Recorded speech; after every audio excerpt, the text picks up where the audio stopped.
Sa Book of John, chapter 27 hanggang 29. Basahin ko na ho. My sheep hear my voice, and I know them, and they follow me. And I give unto them eternal life, and they shall never perish, neither shall any man pluck them out of my hand. 28. My Father, which gave them me, is greater than I, and no man is able to pluck them out of my Father's hand. Ang Diyos po ang magpala sa kanyang salita, maaari na ho kayong makaupo. Okay, good morning po. Magkaroon lang tayo ng konting review. So, noong mga nakaraang Sunday, tapos na po nating itakil yung tinatawag na saving faith.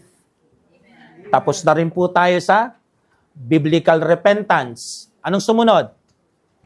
Na-tackle na rin po natin yung tinatawag na believers baptism. At ngayon, nandito na tayo sa part 2 noong tinakil natin noong nakaraang Sunday. Yung eternal security. Hindi po natin yun natapos gawa ng merong selebrasyon ng aking kaarawan noong nakaraang Sunday. Pero pag-usapan pa rin po natin itong eternal security o yung sa ibang tawag, yung tinatawag na assurance of salvation. Yung pagkakatiyak ng isang nagrepent at sumampalataya na makasalanan kay Jesus, kaya siya merong buhay na walang hanggan. So sa lesson na ito, gaya ng sinabi ko, ay bibigyan natin ng pagpapatuloy at the same time, mas paglilinaw ang doktrina ng eternal security.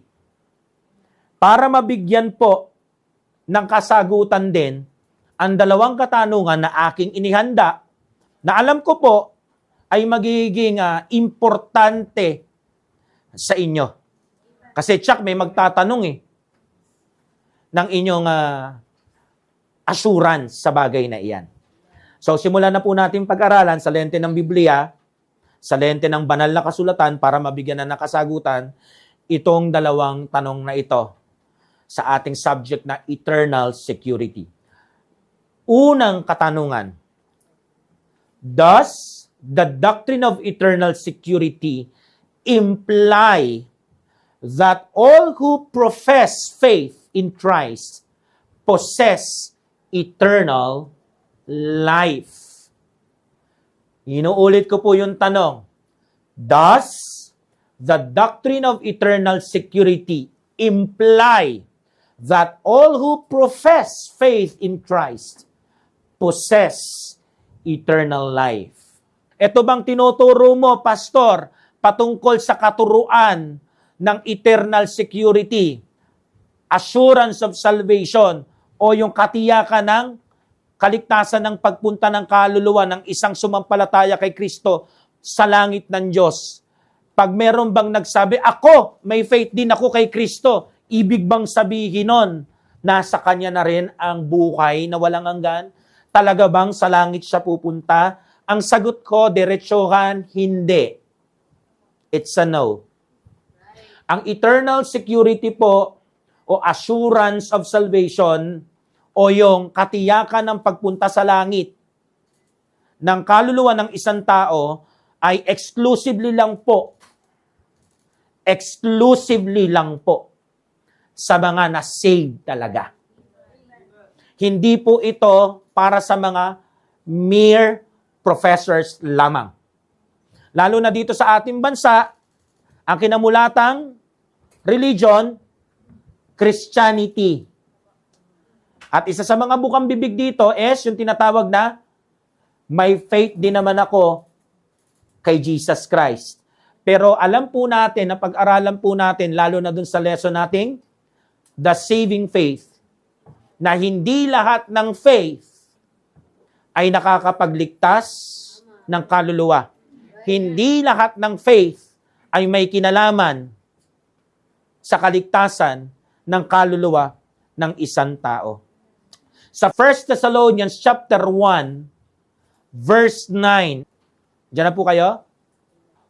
For they themselves shew of us what manner of entering in we had unto you, and how ye turned to God from idols to serve the living, true God. So anong sinasabi dito? Lalo na doon sa medyo dulong part ng mga tao daw sa Thessalonica, yung mga mananampalataya doon, dati ang sinasamba nilang Diyos ay yung mga Diyos-Diyosan. Yung mga rebulto, kahoy, bato, pilak, ginto, na gawa ng kamay ng mga mang-uukit. Pero, nung nai-preach daw nila Apostle Pablo at ng kanyang mga kasama ang patungkol sa Ebanghelyo ni Kristo, si Jesus, ang Diyos na nagkatawang tao, ang living and true God, nakita natin yung tinatawag na they turned to God from fake gods o yung idols. At nagsimula silang maglingkod sa Kanya. So makikita po natin yung word na turned. So, ano makikita natin dito sa salitang ito? Salvation demands repentance according to God standard. Yun po yung ating letter A dyan. Inuulit ko. Salvation demands repentance according to God standards. Repentance means a change of mind, resulting in a change of life. Tignan niyo po, paano natin nasabi na talagang sumampalataya ang mga mananampalataya doon sa Thessalonica. Nagkaroon sila ng repentance. At yung repentance na yon makikita sa buhay nila after nilang maligtas. Dati, sumasamba sila sa mga Diyos-Diyosan, idols.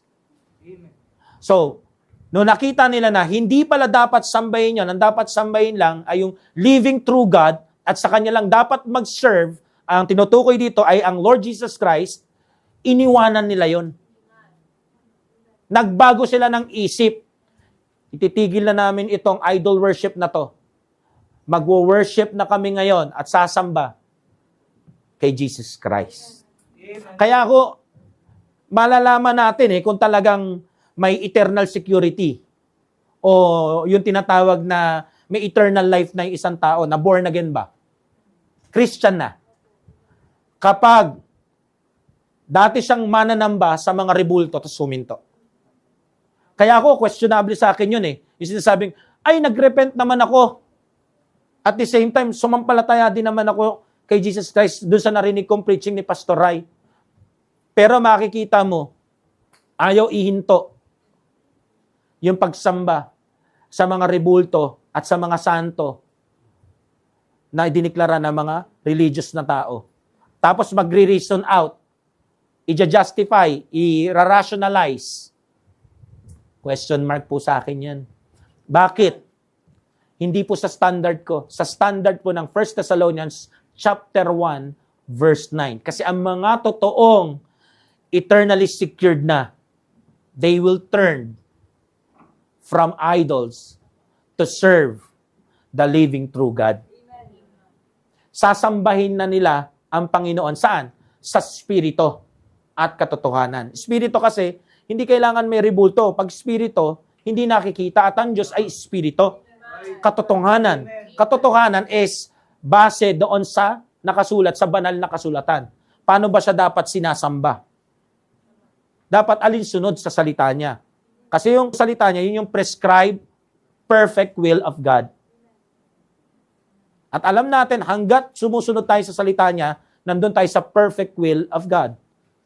Kasi nandun yung desire natin at doon din natin nilalapag yung action natin. Malinaw?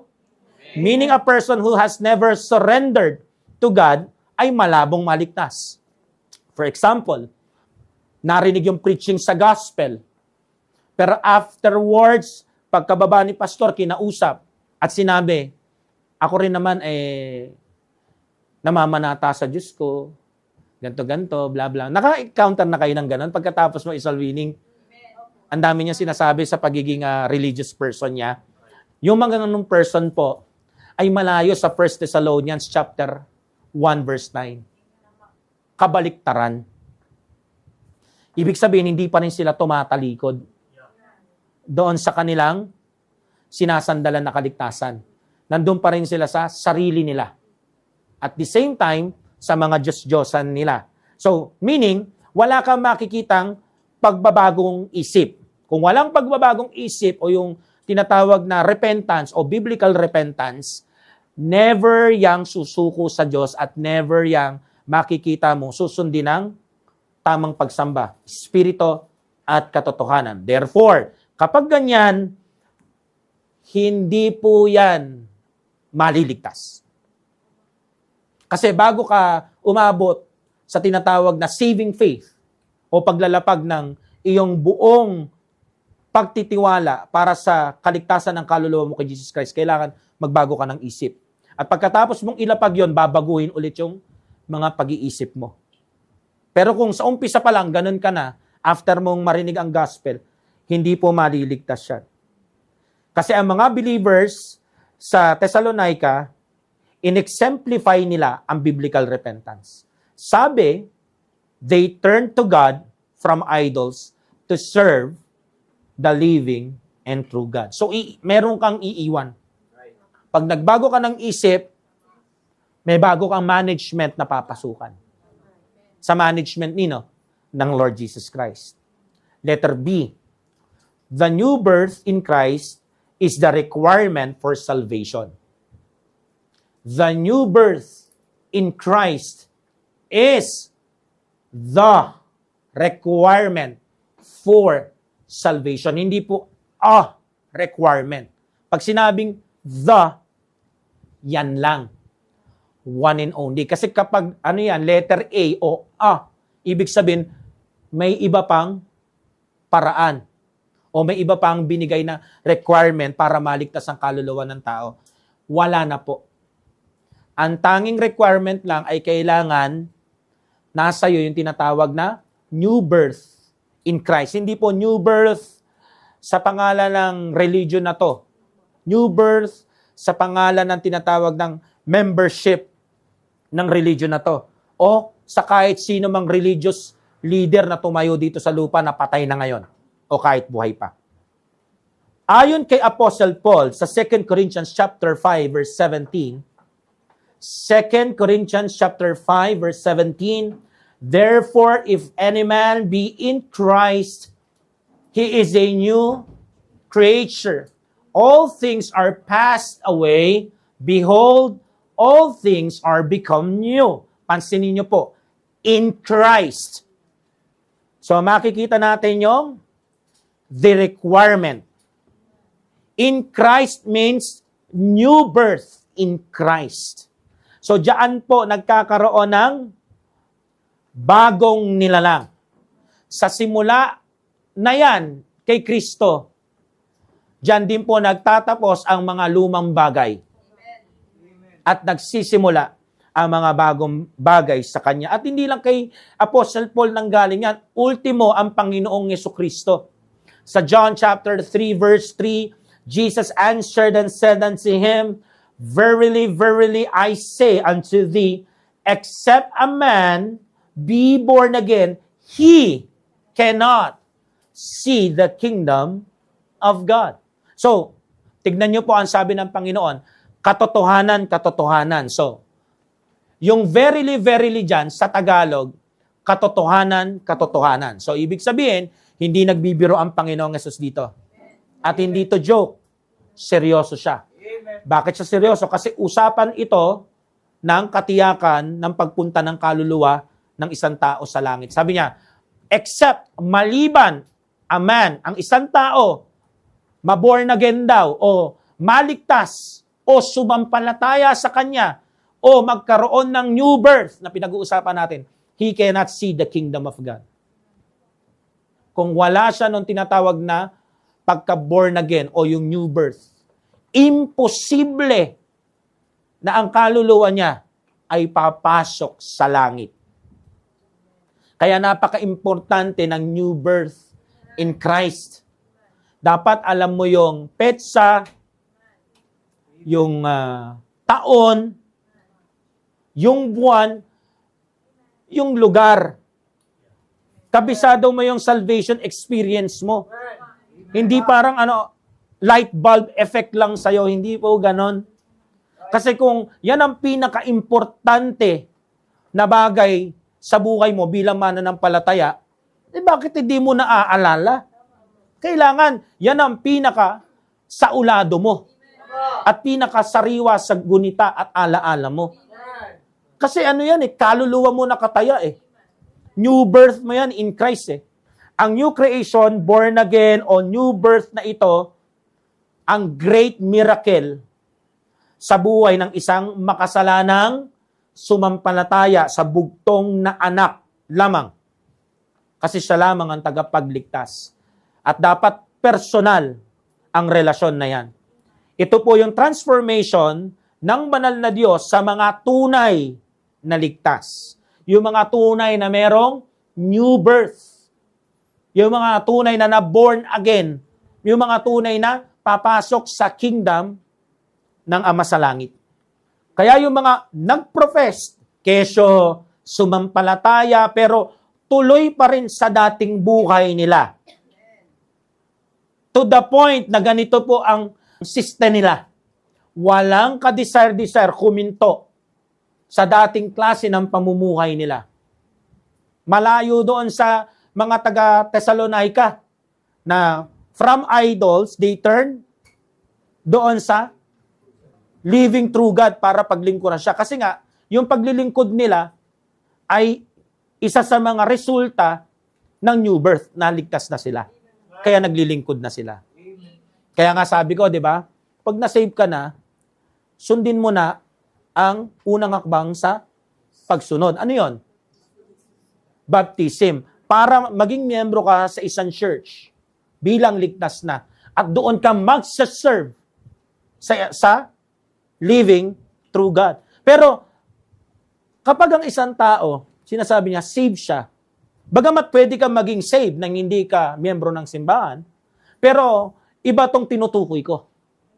Ito yung mga nagsasabi na sila ay ligtas, pero maliban sa walang puwang sa kanila ang believer's baptism, wala rin puwang sa kanila yung tinatawag na pagbabago ng klase ng buhay.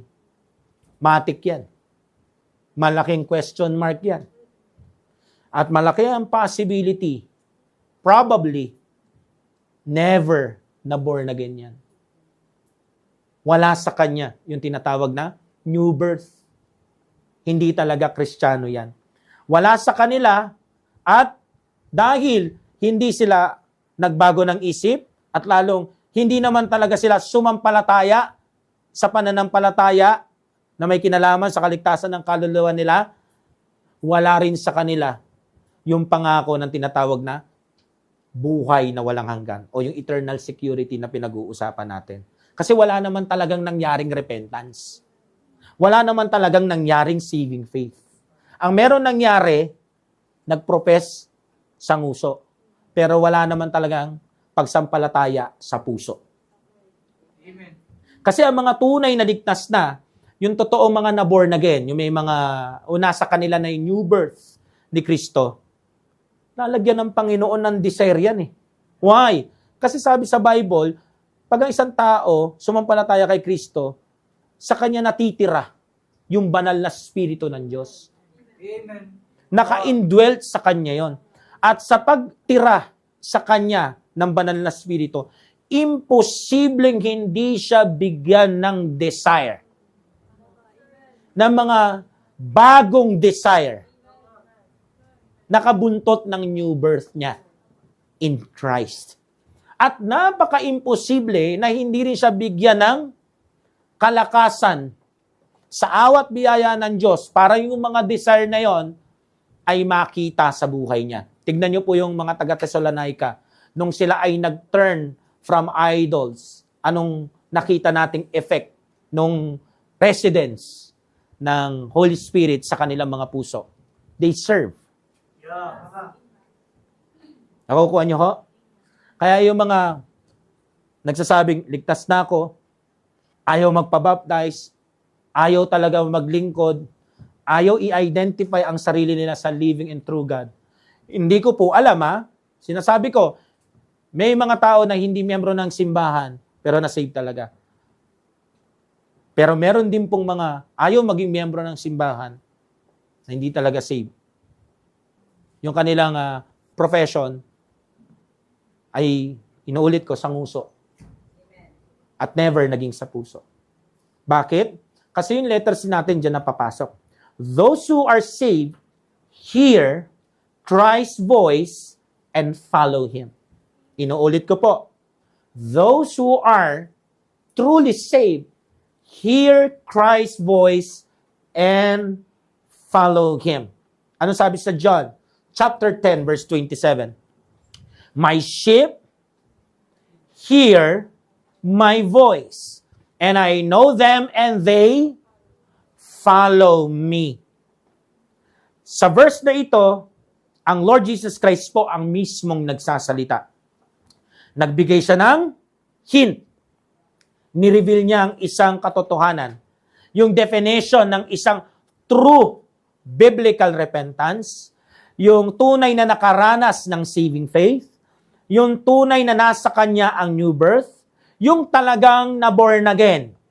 Or should I say, biblically speaking, sukat na sukat, talagang Kristiyano.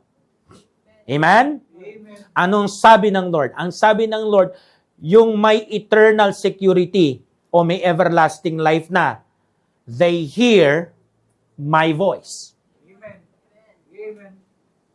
Naririnig nila ang boses ng Panginoon. At sumusunod daw sila. Kaya yung mga totoong ligtas po, kapag narinig nila na dapat ang isang mananampalataya ay humakbang sa pagsunod sa believer's baptism, hindi nila yun binabaliwala. Ang pinaka-response nila doon is to follow. Hindi po yung, isipin ko muna. Ang sabi doon sa verse, they hear my voice and they follow. Kaya nga ako, lagi po akong nagtataka, bakit ito, ang tagal ng ligtas, anong dahilan, bakit hindi siya magpabaptize, ayaw niyang maglingkod sa isang local church. Bakit? Isa yan sa pinaka-magaan at basic na bagay na gagawin mo sa Panginoon. Are you saying wala ka naman naririnig na voice? Kasi hindi mo yan maririnig kung hindi ka niya sheep. Kung hindi ka ligtas, ibig sabihin yan, hindi mo kailangan magpabaptize kasi hindi ka naman saved. Hindi mo kailangan maging miyembro ng simbahan, hindi mo kailangan maglingkod sa Diyos. In fact, hindi mo kailangan magdasal, magbasa ng Bible. Hindi. Kasi wala ka naman nung Jesus nung Bible. Wala ka naman nung new birth. At hindi ka naman sa langit pupunta kasi hindi ka naman eternally secured.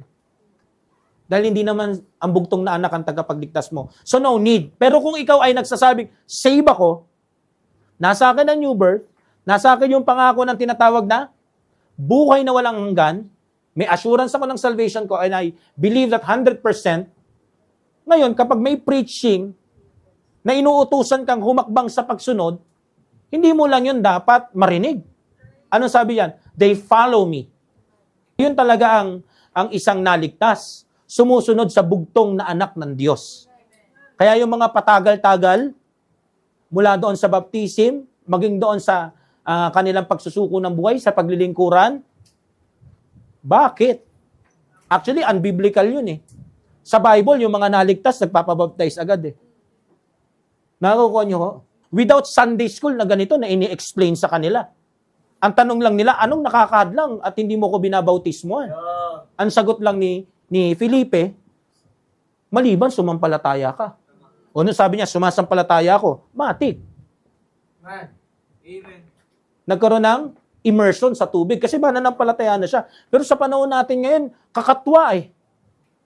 Mapapatanong ka, magtatatlong buwan na, maglilimang buwan na, hanggang umabot na ng 1 taon, nakakataka. Usapang ano pa lang yan ha, identification through baptism, na talagang may new birth ka o eternally secured ka. Yun pa lang, wala ka pa doon sa follow me and take your cross daily. Wala ka pa doon. Mas mahirap yon. Yung susubukin ka na bilang mananampalataya ng Diyos. Yung makikita mo, yung inuusig na ng mga kamag-anak mo, ng mga taong malapit sa puso mo, o kahit hindi pa, yung faith mo. Ibang usapan pa yon. Kung dito pa lang sa bagay na magaan, unang hakbang sa pagsunod, hindi ka na nakikinig, hindi ka na sumusunod, how much more doon? Ewan ko po sa inyo ha, pero hindi ko kasi nabasa sa Bible yung ganyang attitude. Ang nababasa ko, they hear my voice, I know them. Baka naman kaya hindi inaasahan ng Lord na marinig mo siya at i-follow mo siya kasi I never knew you. So, ang sinasabi ng Panginoon sa verse na to, yung may mga new birth na o yung eternally secured na ang kaluluwa sa Kanya, they respond to His word or to His words. They follow Him. Nakukuha nyo ho? Meron silang desire to follow at meron silang desire na i-action yung obedience na yon. In other words, nagsasubmit sila sa Kanya. Hindi sila kinukumbinse niya. Kapag narinig na nila yung preaching, hindi kailangan yung convince me. Saka nakakita siya yung Diyos, tapos ikaw yung kukumbinsihin niyang sumunod pa. Kung talagang siya ang Diyos, siya ang Panginoon. Right. Hindi dapat kinukumbinsi ka. Ang dapat ang takbo ng isip mo, malaki ang utang ko sa aking tagapagligtas na walang hanggang kong hindi mababayaran. Right. Amen. Ang response mo sa isang taong ginawang ka ng pabor na hindi ka karapat-dapat is iparamdam sa kanya kung gaano ka ka-grateful at ka-thankful sa kanya. Right. At wala na pong ibang paraan para iparamdam sa Panginoon na sobrang grateful ka at thankful ka sa Kanya is to hear His voice, obey Him.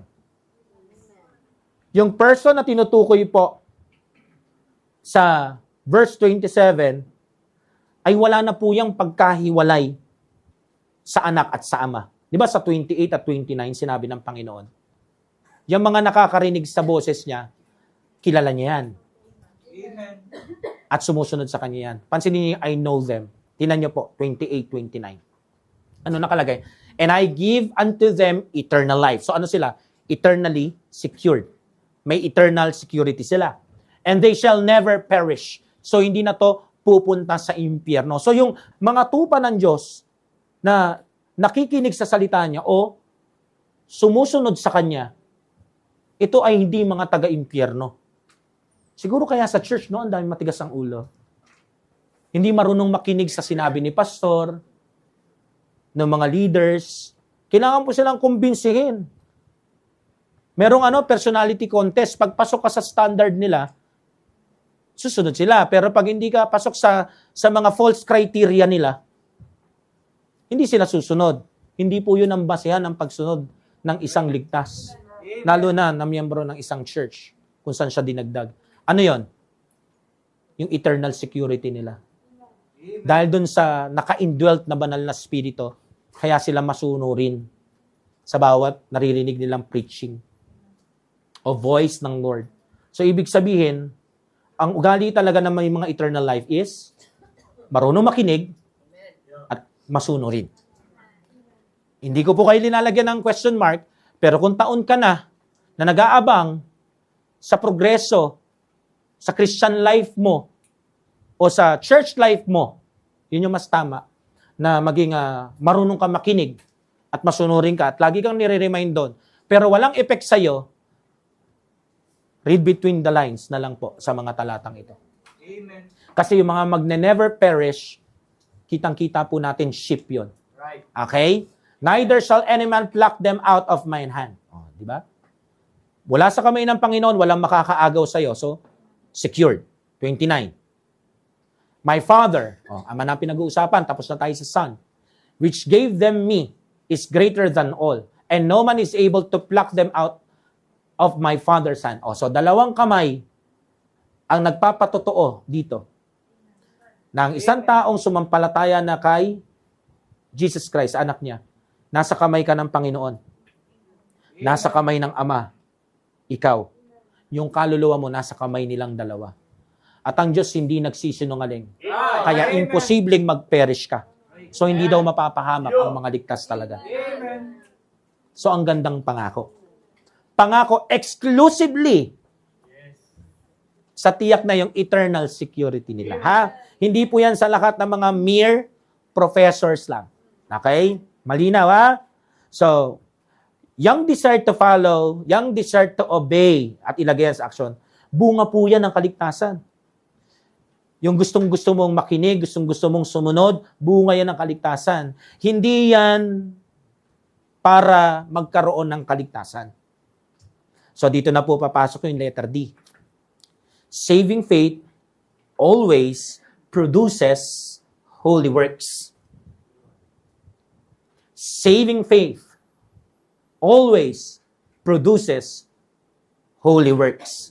So kapag ikaw ay meron ng eternal security, may eternal life, may new birth in Christ, new creature in Christ ka na born again ka na. Yung totoong Christian, according to the Holy Scriptures, imposibleng walang bungang lilitaw. Ano yung lilitaw? Dahil nananahan na sa iyo ang banal na spirito, mga banal na gawa o yung mga mabubuting gawa. Ephesians chapter 2 verse 8 hanggang 10, for by grace ye are saved through faith. Ayan naliligtas daw ang isang tao sa pananampalataya. At ang kaligtasan daw ay grasya ng Diyos. Wala yang kinalaman sa ating mga aksyon. Okay. That not of yourselves. So hindi daw tayo naligtas dahil sa ating mga sarili o sariling ginawa, sariling ginagawa, at sariling gagawin.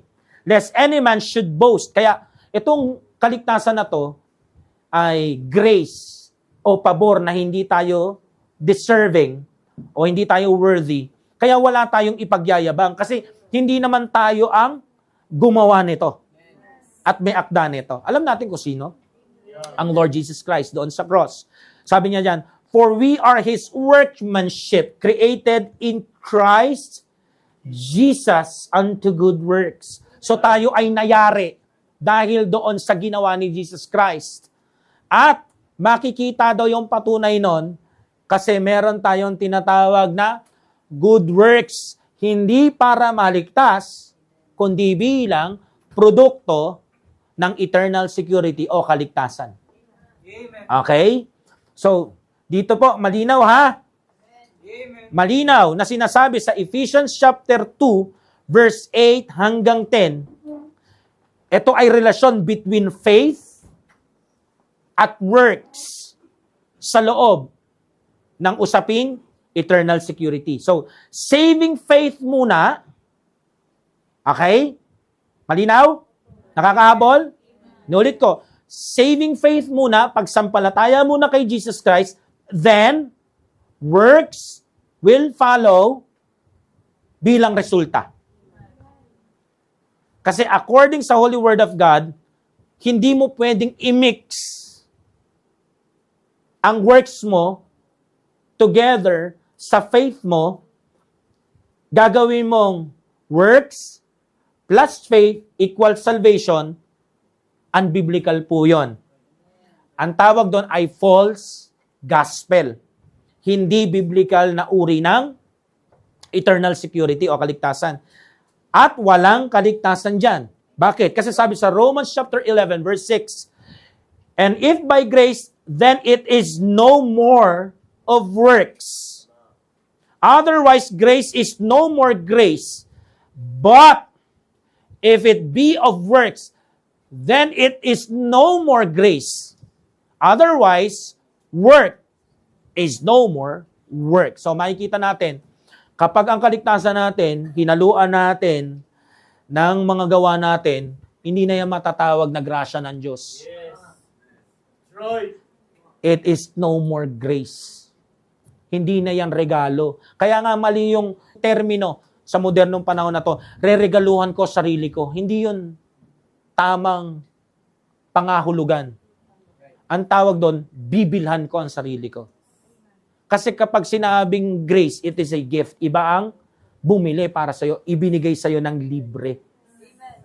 Kaso, binilan mo yung sarili mo, galing doon sa mga gawa mo. Kaya ka nga may pera kasi sumahod ka eh. Works mo yon. Nagigets nyo? Amen. Okay. So, kaya malinaw, ang holy works, good works, always follow pagkatapos ng saving faith o pagsampalataya sa Lord Jesus Christ. Alam nyo ko, maganda ang mga mabuting gawa. Pero kahit kailan hindi magiging ticket Yeah. papasok sa langit Amen. ang mga mabuti nating gawa. Maganda ang mabuting gawa kung pagkatapos mo maligtas, maging katibayan niya ng pagiging ligtas mo. Hindi po yan minimix. At lalong hindi po yan the other way around. Kaya nga, sinabi ni James sa chapter 2, verse 14 hanggang 17, anong sabi niya dyan? What doth it profit, my brethren, though a man say he had faith and have not works, can faith save him? Diba? So ano sinasabi niya dito? Meron bang kapakinabangan, kapatid? Kahit sabihin ng isang tao na siya ay may faith, ano tinutukoy na faith dyan? Yung saving faith. Ibig sabihin sinasabi niyang ligtas na siya. And have not works, sinasabi mo yung saving faith, nangyari na sa'yo. Na-save ka na, Christian ka na. Pero hindi naman makita sa gawa mo yung resulta ng faith na yon o yung pagkakaligtas na yun. Can faith save him? Ano tinutukoy niya dyan? Maililigtas ka ba ng pananampalataya mo? Yung tanong niya na yan, hindi po yan tungkol sa tanong sa kaluluwa. Ang ibig sabihin, maililigtas ka ba ng faith mo sa harapan ng mga tao? Kung wala naman sila nakikitang good testimony sa'yo, good work sa'yo? Right. 15. If a brother or sister be naked and be destitute of daily food, 16. And one of you say unto them, depart in peace, be ye warned, and filled. Notwithstanding, ye give them not those things which are needful to the body, what doth it profit? So malalaman natin, mula dun sa 15 hanggang 16, na ang pinag-uusapan dito, dun sa tanong, can faith save him? Kasi yung iba ini-interpret to, yung ibang grupo, na patungkol to sa kaligtasan ng kaluluwa. Hindi po. Ang sinasabi dito is, can faith save him? Maililigtas ka ba ng pagsasabi mong, saved na ako? Nangyari na yung saving faith sa akin? May new birth na ako? New creature na ako? Born again na ako? Christian na ako? Kung makikita mo naman yung mga kapatid mo na may pangangailangan sa 15. Hubad sila, wala silang damit at wala silang makain. Tapos wala kang ginagawa. Pagdating sa 16, ayan no? Tapos pinapalayas mo, depart in peace. Malis kayo sa harapan namin. Ano sabi niya? Then not those things which are needful to the body, what doth it profit? So, tingin mo, may kagandahan niyang pinagsasabi mong save ka na, pero nakikita mo yung mga kapatid mo nangangailangan, wala kang ginagawa. Tapos sinasabi mo, ay, wala ako. Yung pinakamagalan na pagsasabi ng mga Kristiyano ng ganito sa verse 16, sa verse 15 at 16, yung ano, sige lang, pag-pray natin. Para umalis na lang. Pero wala kang ginawa. Kahit ang Panginoon, binigyan kanya ng kakayahan na makatulong kahit konti. Anong sinasabi dito? Yung pagsasabi mong ligtas ka, pero wala namang magandang patotoo, hindi makita sa gawa mo, hindi mo man lang matulungan ang isang kapatid mo sa Panginoon na talagang nangangailangan, walang kwenta yung sinasabi mong save ka na. Kasi sa 18, ang nakalagay, tinan po natin. Even so faith, if it hath not works, is dead being alone. Kaya nga, sabi ng Panginoon, di ba? Let your light so shine. Para makita daw ng buong mundo. Yeah. Ha? So ano yung pag-iilawin natin? Yung ating mga mabuting gawa na resulta ng ating kaligtasan para makita ng mundo. At kabilang pa rin po sa mundong ito, yung mga kapatid nating ligtas. Kailangan makita ng mundo sa labas. Pero sabi, di ba, sa Bible, kung magiging mabait ka sa mga tao sa labas, ang sabi, lalong-lalo na sa household of faith. Kaya nga kung mabait ka dun sa mga bisita, binibigay mo yung puso mo sa mga dinadala mo sa soul winning, ang bilin, lalo sa household of faith. Yo! Papakabait ka nga dyan sa bisita na yan. Pero inaaway mo naman at wala ka namang puso sa mga kapatiran mo, walang saysayan. Yung sinasabi mong ligtas ka at miyembro ka dyan. Nakukuha nyo ho? Gawa natin sila na mabuti, yung mga dinadala sa Lord. Pero i-make sure mo, mas sigit ang household of faith. Right! Okay? Malinaw po ha? So, ano daw profit nun? Wala. So, wala pong profit yung, sige, pag-pray natin, dumating yung saklolo ng Lord. Eh, ikaw may kakayahan ka, binigyan ka. At kinikilos ka ng banal na spirito. Nasusulat din po sa aklat ni James na ano, siyang alam gawin ng tama, hindi niya ginagawa, nagkakasala. So sinasabi mo na Christian ka, na born again ka, in other words, sinasabi mo, nasa iyo ang pangako ng buhay na walang hanggan o yung eternal security, pero wala kang ginagawa na anything, na good works to back it up. Malaking possibility, lalo na kung wala ka talagang desire, i-action ang mga mabuting gawa na resulta ng kaligtasan. Kasi baka wala namang kaligtasan. Baka wala talagang biblical repentance, lalong walang saving faith na nangyari sa buhay mo o sa taong yan. Lahat pala head knowledge lang. Kaya nga makakita ka, simba ng simba, pangit pa rin ugali. Walang pagbabago. Kasi baka wala talagang binago. Wala naman talaga na-quicken. Di naman talaga naligtas, kaya walang desire at action na makita yung tinatawag na buhay kabanalan, which is yung letter E natin. True believers uphold God's command and cleanse themselves. True believers uphold God's commands and cleanse themselves. 1 John chapter 2, verse 24, He saith, I know him, and keepeth not his commandment, is a liar. 1 John chapter 2, verse 4. Diyan na po. Basahin ko na ho. He that saith, I know him, and keepeth not his commandments, is a liar, and truth is not in him. Mabigat to ha. Yung sinasabi mong, kilala ko ang Panginoon, pero hindi ka naman sumusunod sa mga ipinag-uutos niya. Ang sabi ni John the Beloved, isa sa mga apostol, sinungaling ang taong yan. Ano yung bigat nung bitaw niya? Hindi po doon sa sinungaling lang. Ano sabi niya? The truth is not in him. Hindi lang to basta truth sa isang ordinaryong issue. Yung truth dito, the gospel is not in him. Right. Jesus is not in him. Sabi ng Lord, I am the way, the truth, the light. Ang sabi ni Apostle John the Beloved, wala sa kanya ang katotohanan. Ibig sabihin, yung tao nagsasabi na kilala niya ang Panginoon, pero hindi naman talaga sumusunod sa mga kautusan ng Panginoon, sinungaling yan, hindi talaga ligtas yan. Yun ang pinag-uusapan dito, ha? Mamaya, i-quote nyo to, kasi may kaaway kayo na sinungaling lang. Out of context po yun. Okay? So, ayon sa Holy Word of God, yung mga may eternal security talaga, may desire yan. At, meron niyang consistent na desire na i-keep ang commandment ng Panginoon. Kaya nga sabi sa 1 John chapter 3, verse 2 and 3, Beloved, now are we the sons of God, and it doth not yet appear what we shall be. But we know that when He shall appear, we shall be like Him, for we shall see Him as He is. So ano yan? Ang sinasabi dyan? Pag bumalik na ang Panginoong Yesus, makikita na natin siya in glory, full glory. As He is, as God. At the same time, magiging kagaya din daw tayo niya. Ano yun? Mawawala na po yung old sinful nature, yung flesh. Glorified body na po ang tinutukoy dito. Next verse.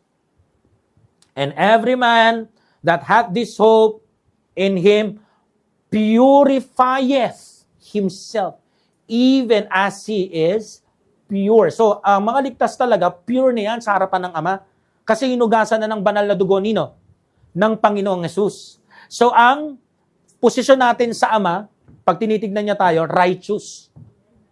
Banal. Pero habang nandito tayo sa lupa, anong bilin dyan? Sila daw nag-aabang sa pagbabalik ng Panginoong Yesus at excited na makita siya sa kanyang glory at ma-experience yung tinatawag na glorified body. Dapat habang nag-aabang ka, habang hoping ka sa panahon na yan, dapat purifieth himself. So, ano sinasabi dito?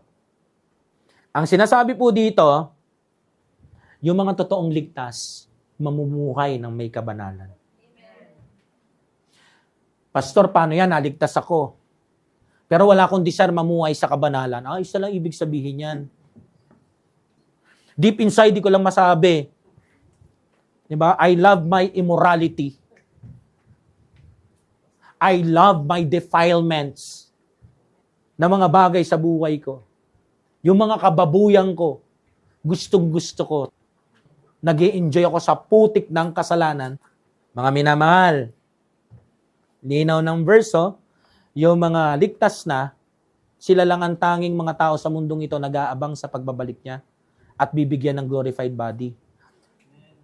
Ang isa sa mga indikasyon na nasa kanila yung tinatawag na eternal security, namumuhay sila ng set apart, consecrated, kabanalan, sanctified, vessel para sa master's use.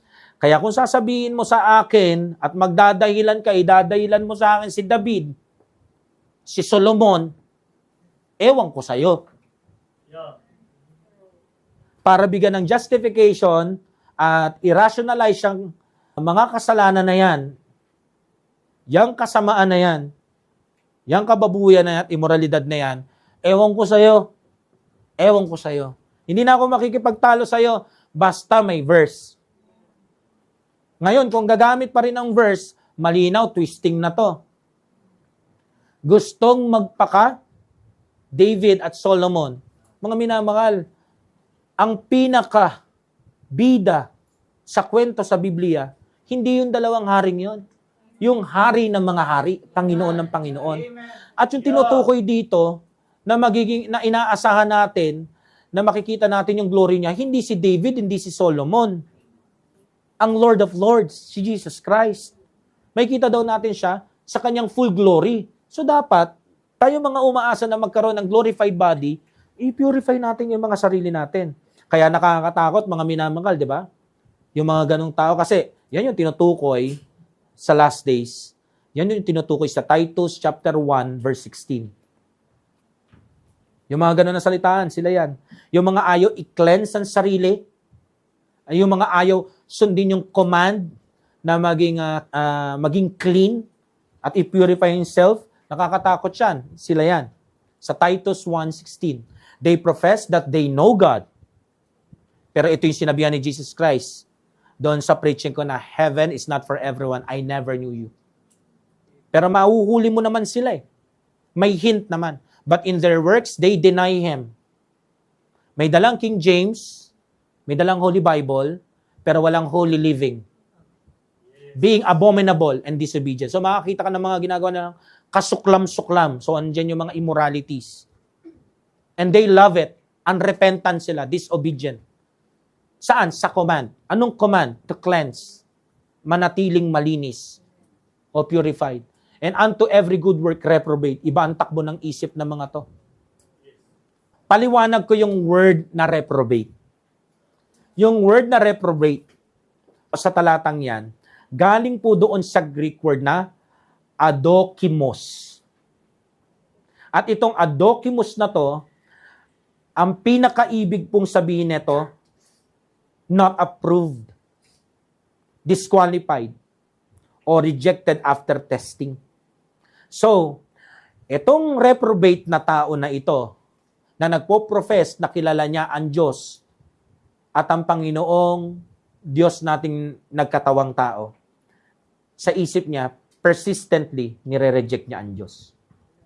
Nire-reject niya yung truth ng Bible, nire-refuse niya yung repentance na tinuturo ng Bible, matigas ang puso nito, kaya wala pong saving faith na nangyari sa taong ito. Meron head knowledge. Makaka-encounter po kayo ng mga ganyan sa likod ng pulpit, sa mission field, sa Bible school, mas magaling pang mag-record at magturo sa akin, mas prim and proper kaysa sa akin, pero hindi naman po nandun ang kaligtasan, nananatili silang reprobate. Kaya later on, makikita mo, sasabog, i-reveal ng word. Hindi po ito patama kinikwento ko lang po kung ano yung tama. Amen. So, ibig sabihin, itong mga reprobate person na to, mga charming na mga tao. Nasa leadership position man sila o wala. Kahit ano pang sexes nila, male man sila o female, corrupted ang mga minds nito. Ito ay mga taong simbahan, churchgoer, pero never na save ang mga to. And you know what? Most of them, soul winning. Hindi para ma-save ang mga soul. Para ko sa kanilang belly. Corrupted ang minds, corrupted ang conscience. Wala po silang nire-recognize na desire na good kung usapang godliness po. So sila po ay considered unfit sa heaven. Kasi wala namang pagsisisi, walang pagsampalataya itong mga to. Ang meron sila, proklamasyon. Bibig. Pero yung pag-ibig sa Panginoon, wala. Sa makatuwid, kapag ang person, claim niya sumasampalataya siya, pero does not reflect sa verses na mga binanggit natin, kahit sabihin niyang, meron akong eternal life, he or she is deceived. At naniniwala ako, maraming nasa likod ng pulpit, deceived. Maraming nasa mission field, deceived. Maraming Bible schooler, deceived. Maraming lumaki sa Sunday school, DVBS, deceived. Maraming kumakanta sa Panginoon, deceived. At maraming mga miyembro sa Baptist churches ang deceived. Kaya siguraduhin mong save ka. Kasi itong mga taong to, they profess they know God. Pero bandang ko yan, sasabihin ng Lord, I never knew you. Kaya nga, makikita mo, mga minamahal abang ka ng abang ng palo, walang dumarating. Kasi hindi naman inaangking anak. Hintay ka ng intay dun sa ano na to. Bira, paulit-ulit na lang yung mga kalokohan na ito Bakit wala yung pamalo ng Panginoon? Kasi baka hindi naman pamalo ang naghihintay sa kanya. Impyerno. Lawa ng apoy. Hello? Fruitless. Yung profession of faith niya. Kasi wala naman talagang nangyaring naitanim na binhi ng pangako ng eternal security. Wala naman talagang kaligtasan. Wala naman talagang salvation experience. Number 2. Sagot ko na yung unang tanong Ano yung unang tanong? Does the doctrine of eternal security imply all who profess faith in Christ possess eternal life? Nasagot natin, no. At di lang natin sinagot ng naka-caps lock na NO. In-explain natin maigi. Okay? Number 2. Does the doctrine of eternal life cause people to live careless lives? Inuulit ko po. Does the doctrine of eternal life cause people to live careless life?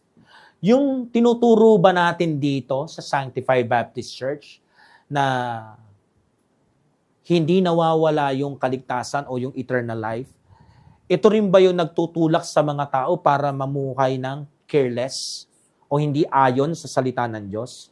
Ang sagot po, hindi. Hindi po.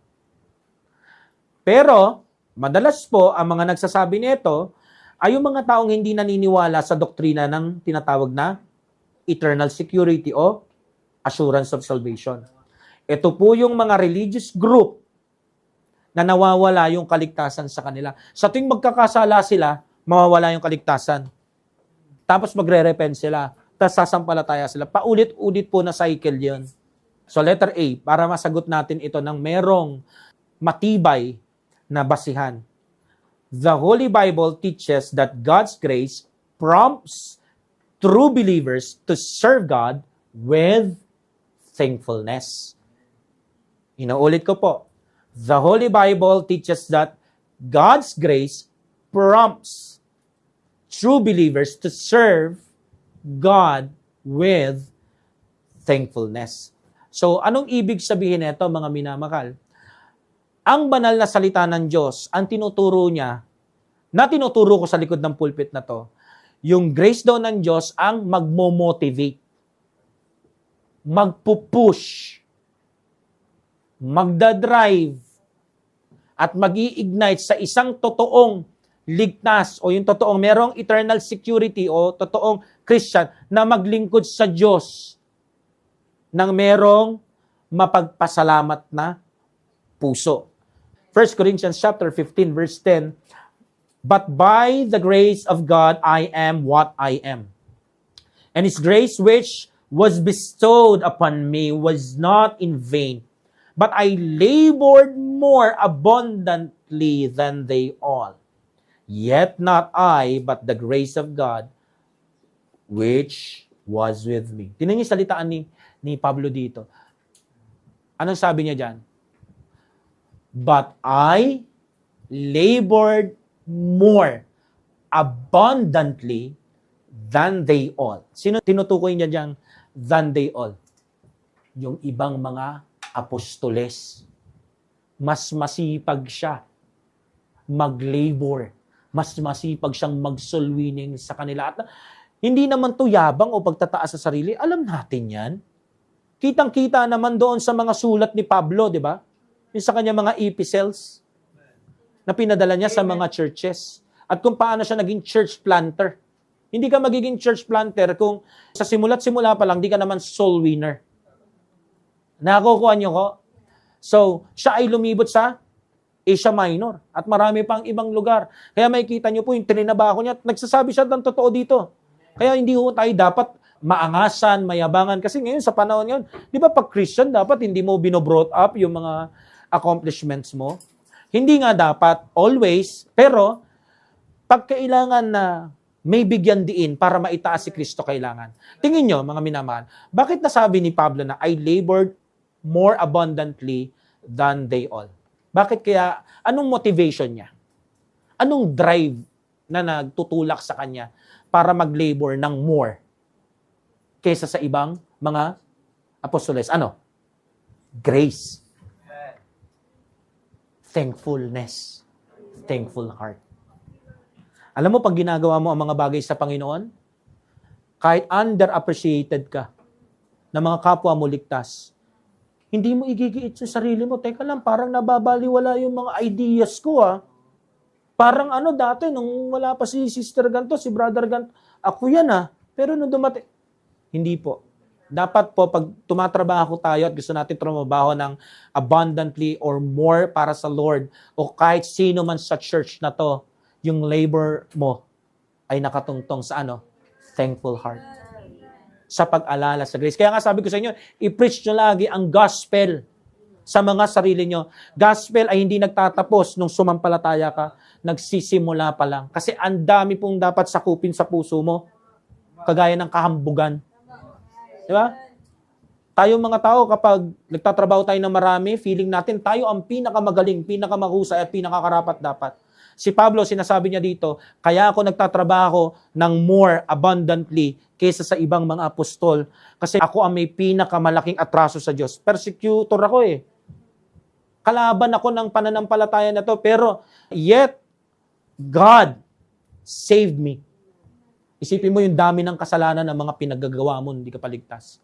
Ewan ko, hindi ka maging masipag sa soul winning. Ewan ko, kung ikumpit mo pa kami, kahit umabot ka pa sa punto na ikaw ang maging pinakamasipag sa church na to, never mo itataas ang sarili mo. Why? Kasi you are serving, hindi dahil sa mayroong contest ng paramihan ng bunga. Kahit makita mo pa na ikaw may pinakamaraming mukhang nadala dito, hindi yan ang espiritu mo. Kahit gaano pa kataas ang marating mo sa buhay mo o personal na buhay mo, makikita mo, lahat grace lang. Kaya magbibigay ka hindi para magpamuka. Hindi ka maglalagay ng tithes and offering mo para magpamuka. Kundi nakaharap ka sa sa katotohanan na mukha ang pinapaalala sa iyo ng Lord na kaya mo ginagawa yung mga bagay na yan. Kaya ka napaprompt gawin ang bagay na yan. Kasi tandayan ng pasasalamat mo. Walang hanggang pasasalamat para sa walang hanggang buhay na hindi ka karapat-dapat. Amen. So meaning, sinasabi dito ni Apostle Pablo, pinaunawa sa kanya ng Panginoon yung hindi masayod yun, na grace ng Diyos. Alam nyo, hindi lahat ng tao na nagsasabing may Kristo sila, umabot doon. Yung iba nandun pa rin talaga sa laman nila, sa yabang, kapag marami silang nagagawa. Tandaan mo, mga minamahal, 1 John chapter 4, verse 19, we love Him because He first loved us. Yun yung sinasabi dito ni Pablo sa 1 Corinthians chapter 15:10. Kaya naman ako ganito magtrabaho. Kaya naman puspusan, kaya marami, kaya abundant. Kaya nga sinisikap ko na pag 1 to 7, yung nagawa ni Pedro 6, sinisikap kong gawing 8. Why? Kasi hindi ko naman mahal si Jesus eh. Kalaban nga ako. Pero minahal niya ako. At ibang klase yung pagmamahal na yun. Everyday natatouch yung puso niya. Everyday thankful siya. Sana ganun tayo mga minamahal. At siya ng yan ang puso na mayroong mga pangako ng eternal security. Nagpupush yan sa'yo na kahit marami kang ginawa, nagiging humble ka. Nakukuha nyo? Amen? So, ngayon sabihin mo sa akin, yung eternal security ba na tinuturo natin dito, nagtuturo na mamuhay ka carelessly? Hindi. Kasi kapag careless ka, hambog ka. Hindi tayo nagtuturo ng kahambugan dito. Nagtuturo tayo na maging thankful ka. Okay? Letter B. The Holy Bible teaches that God's grace prompts true believers to live holy lives. Inuulit ko. The Holy Bible teaches that God's grace prompts, motivates, drives, push, leads, true. Yung mga totoong ligtas, true believers, yung may mga eternal life o eternally secured na to live holy lives. Titus chapter 2, verse 11 hanggang 12. For the grace of God that bringeth salvation, ayan yung grasya ng Diyos ang nagdudulot ng kaligtasan, hindi mabuting gawa, hath appeared to all men. At sino yung grace na yon? Ang Lord. Teaching us that denying ungodliness, worldly lust, we should live soberly, righteously, godly in this present world. So sabi diyan, yung grace na tinuturo ng Biblia, na tinuturo natin sa church na to, ano yon? Eternal security o assurance of salvation. Buhay na walang hanggan kay Kristo. Ang tinuturo daw niyan, ang dulot daw niyan is denying ungodliness. So dati, ungodly ang pamumuhay natin. Minsan pwede sa lalaki, minsan pwede sa babae. Mekos-mekos ang buhay natin pagdating sa sinful living. Pero no nakilala mo na ang Panginoon, iba na. Nakikita mo na yun ungodly na. Kaya dinideny mo na.